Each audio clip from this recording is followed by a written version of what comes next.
understand this table from SABISTON, the causes of hypergastrinemia. Okay, very important table, almost one question sure. They ask what are the ulcerogenic causes and what are the non-ulcerogenic causes. Okay, so in ulcerogenic you will get high acid, in non-ulcerogenic there will be low acid. Okay, so try to remember the fact. Okay, so in ulcerogenic, if there is a enteral G cell hyperplasia, so you know that in G cell they secrete gastrin, so it will cause enteral G cell hyperplasia or hyperfunctioning. Number one, then retained gastric antrum, again G cell, then Zollinger-Ellison syndrome.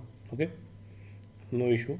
Then gastric outlet obstruction and short gastric syndrome. Okay, so you will find difficulty in remember these two. Okay, so in gastric outlet obstruction there is acid secretion but is not flowing properly, so it will cause ulcer. And in short gastric syndrome acid is secreting but it is not distributed, it has not widen area for distribution, so it will cause ulcer.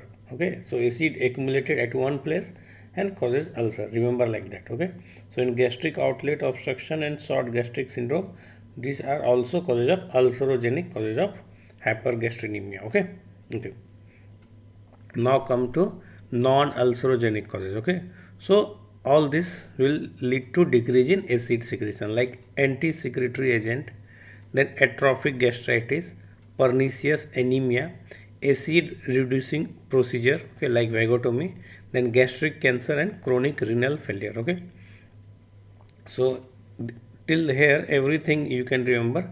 You will find difficulty in gastric cancer. In gastric cancer the normal cells of stomach is destroyed, so there is no normal acid secretion, so it will lead to non-ulcerogenic causes. Okay, and in chronic renal failure you try to remember there is no relation with acid. Okay, okay, baki everything is decreasing.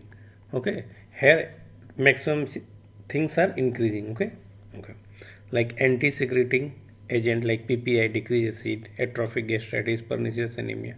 Okay, so here two important: gastric outlet obstruction, short gut syndrome will lead to ulcerogenic cause, and gastric cancer and chronic renal failure leads to non-ulcerogenic cause. Okay, rest you can remember. Thank you.